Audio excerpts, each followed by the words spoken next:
Hello friends, it's Dr. Kainth with Maple Primary Care, and I wanted to give you another healthcare hint. Do you know what mindful eating means? So I do oftentimes talk to my patients about mindful eating, and what that means is think before you eat and think about your food choices. So I'm at the office in the break room and I wanted a snack. So I thought to myself, number one, am I eating because I'm hungry or am I eating because I'm bored? Asked myself, what are my physical signs of hunger? And for me, I just started having a little bit of a headache. So I know that for me, that is a sign of hunger.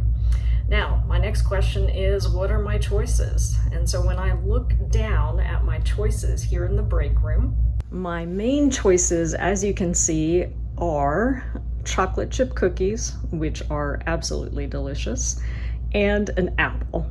And so I think to myself, which one do I want to eat?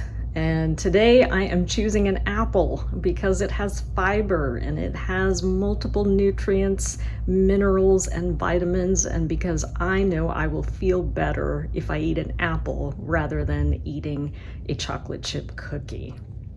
So next time that you are deciding to have a snack, think to yourself about mindful eating. I'm Dr. Kainth with Maple Primary Care, and I hope you liked this healthcare hint. If you did, follow me at Healthcare Hints with Dr. K.